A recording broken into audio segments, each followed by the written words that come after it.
Oh. First session of the year, really? All in.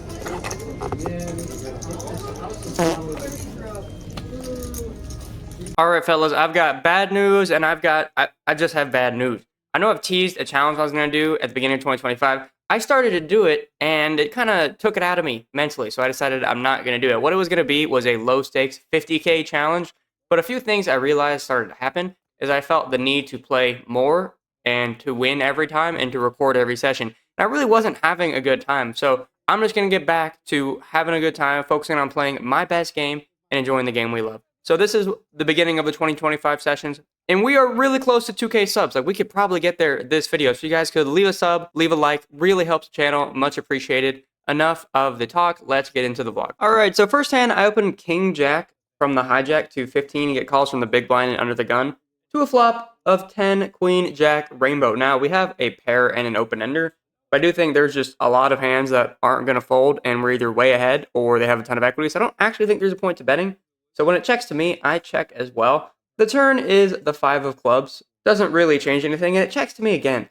And now I think we do have the best hand, and maybe someone has some equity, so I go ahead and bet out for $12. And interestingly enough, they both call. When they check twice, though, I think we just had the best hand. A queen should be betting the turn, I would think. My thought process was, if I get bet into, it's probably someone that has picked up a club draw or has a missed straight draw on the river, so I'm prepared to call a bet. The river is the 3 of diamonds, which is a total brick. I would have liked to make a straight, but hey, I don't think anyone else did. But the big blinds disagrees. He bets out for $20.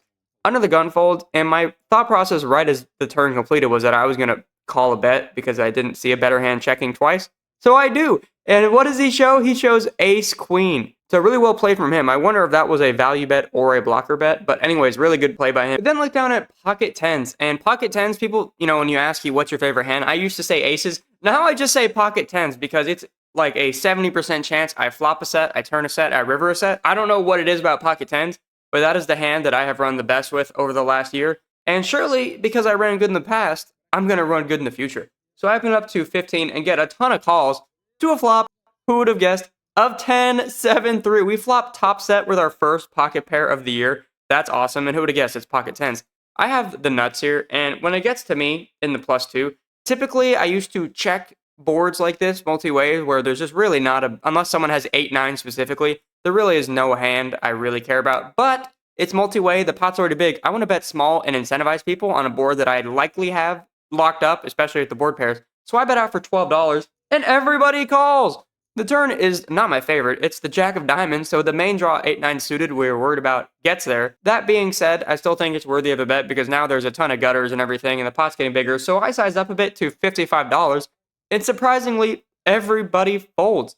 But seriously, awesome to make a set with my favorite hand, first hand of the year with it. That is a good sign, I think. Then look down at 8-6 from the small blind in a bomb pot. The top board comes 4-3-3, but the bottom board comes 6-6 queen. We flop trips on that board. I check. The big blind bets 15. Under the gun calls, and when it gets to me, obviously I call, but very wary that we may have kicker problems, so hoping for some help on either board that really allows me to get aggressive in this hand.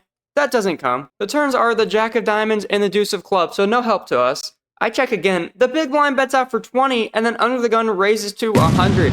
This is a weird spot. I think one of them has a 3. Obviously, what does the other one have? Does he have a 3? Does he have a 6? Maybe pocket 4s, pocket queens. This is a weird spot, and if I had a bigger kicker, it would be a lot more of a decision here.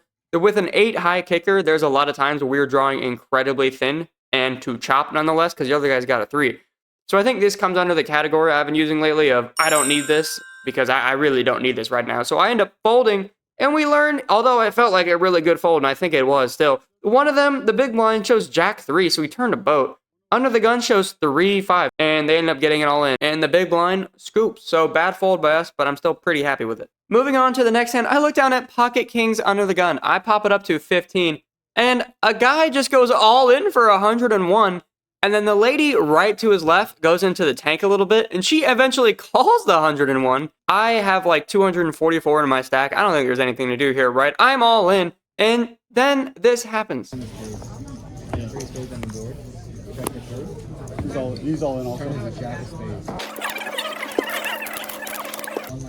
244 total. Do you guys want to show or wait? I don't care. I have kings.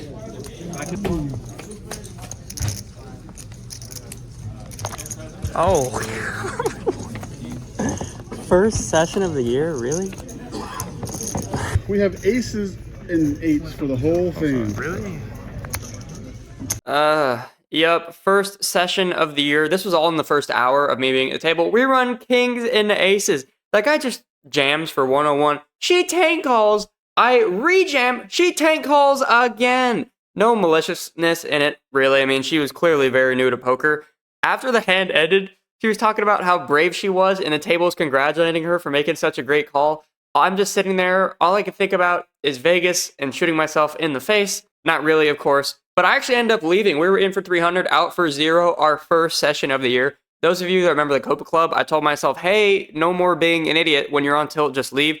So that's what I do, because December was really rough. I was hoping January would change, but clearly it did not. So I decided to be a big boy for once and leave. I come back a few days later, as I do, and look down at pocket 10s from the big blind. The button opens to 20, the small blind calls, and when it gets to me with my newly favorite hand, I want to 3-bet here. I 3-bet to 75. The button gives me that look of, oh, I'm going to raise you again. And he does. He raises to 200. The small blind folds, and I had 288 in my stack before this. And I was actually listening to Mariano talk about this the other day, and it made a lot of sense. My thought process before that would have been it's jam or fold. But couldn't I just call and evaluate a flop? I mean, if there's an ace and a king on the flop, or an ace or a king, the fold becomes a lot easier, right? Or at least my decision becomes a lot easier. So I actually just put in the call looking to evaluate a flop. And it's a really good flop. We flop an overpair, and our fate is sealed now if he has an overpair himself. I check, he jams, and then this happens. You have an overpair too? No. You do? Oh. Good call. Heads up, no more action. I thought you said he wanted. Go. Hey, you in? Wow, we river a set, pocket 10s, I'm telling you guys, that's just my hand. So we beat everything but pocket coins. It doesn't even matter when he showed ace, king of hearts. Good heart by him to obviously just follow through on the flop. But nothing really to do there once we flop an overpair. If he has an overpair bigger than ours, and he just does, good for him. But really happy with that. That could have went the other way. That was one of the first hands I sat down and played after that pocket kings hand. So really thankful not to be down 600 right off the bat. We're back to even. Let's go. I then actually go ahead and switch tables because a new table opened that might be the best I've ever seen in my entire life. I'm in the small blind with ace, queen of spades, and there's a button straddle, so it's on me first. I open up to 20 and get 3 callers to a flop of 6, 6, 9. Now, I'm going to try to stop c-betting with nothing into people, multiple people in 2025. But I mean, come on now, unless someone has a 6 or a 9, they really shouldn't be too comfortable. So I c-bet for $35, knowing we likely have 2 live overs at least. And only the +2 calls. The +2 is one of the most aggressive players here in all of Shuffle. So I don't think I can give him too much credit. He could definitely have a worse hand than me at this point. I'm not kidding. The turn is the 8 of spades. And now I think we could go 2 ways. If he's got anything but a 6, I think a bet is probably the best move here. So I think I actually should be jamming myself. But I check. And he takes matters into his own hands when he jams for 180. And fellas, I'm not going to lie. You guys aren't going to like this, but I genuinely thought I was ahead. I've seen too much from this guy. I really did. What hand wants to jam here except a 6, right? Even with a 6. A 9 shouldn't be jamming. A 6 should think they're probably way ahead almost all the time. So I don't really understand the jam from a theory standpoint because it's a big jam. It's like 180-ish. And again, I genuinely thought I was ahead and we've got 2 overs in spades anyway. So in real time, I actually snap called and this happened. Call. Show me. He's got 8s and 9s. Flush. Got a flush. Wow. Yeah, I think I mentioned earlier in the vlog that I wasn't going to do anything dumb, but I think you could argue that that guy played it as perfect as he could. I mean, he jammed and he got value from the perfect hand, 2 overs in spades. I mean, the jam made total sense against exactly what I had. So I mentioned before I knew what his cards were that I thought didn't make a lot of sense, but boy, it kind of does. Really well played to him. I make a call that, which against a 9, I actually might have the right odds against, but probably still not a winning call in the long run. We hit our spades and get lucky when he flips over only a 9 and not a boat. So happy with the result, not happy with the process. We then get a lot of premium hands, ace, queen of diamonds, ace, king of spades, ace, queen again, a lot of really nice hands. Go multi-way and just whiff the hell out of board. So we give a lot of the profit back.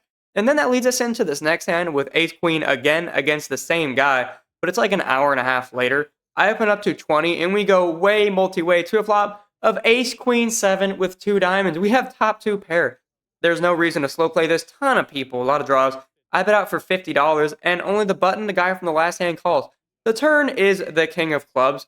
If he has jack 10, he has jack 10. I mean, we're still probably ahead almost all the time. I bet out for $110, trying to get value from diamonds, thinking he might call with just an ace, and he does!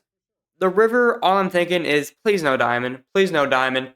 It's not a diamond, but it's not really a card I wanted to see. It's a 10 of spades. That's kind of nasty. Now there's a one-liner to a jack, and I'm not sure what to do here. If he has missed diamonds and I check, I think he's going to bet. Again, based on player type, I think I'm going to call if he bets. I really do. I check, and thankfully, he checks it back, and I show him we're good, and he's kind enough to show. He shows king 4 of diamonds, so he did have a flush draw. Happy to hold, and kind of confused he didn't bet the river, because I've seen him do it a lot, and I was going to call, even though there's a one-liner. That was close. Really happy with the hand. Let's move on to the next one. I'm then in the big blind with ace queen again. There's an open to $20 from a guy that has like $45 in his stack. And in the big blind here, after everyone has made their action before me, I think we have the green light 100% of the time to not only 3-bet, to 3-bet big, because everyone has already limped. And the guy that made a bet only has $45. So I really want to go heads up and have everyone else like piss off into the shadow realm. So I raised to 100. One of the guys congratulates me on a great raise. I tell him thank you. And then the original opener puts in the call. So we're going to a heads up flop, all in for $90 plus. Let's see what happens. He wants to, but probably not. Oh, that's not good.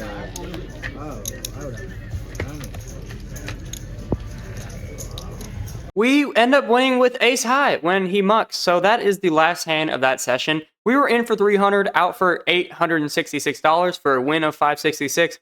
And then if you take the first loss in the first session, we have a net win of $266. You'll love to see it. Couple interesting sessions for the first couple of the year for sure. Apologies again if anyone was looking for that vlog yesterday about the new series. Apologies about that. We're going to get back to just memeing around, having a good time. And yes, we are going to be trying to pop into the 2-5 games this year a lot more. Hopefully April, March, May, that time frame. Anyways, if you guys have any thoughts, let me know. We're on the road to 2K subs. Leave a sub, leave a like and comment. Really helps the channel. Anyways, I'm Chris, and I'll see y'all next time.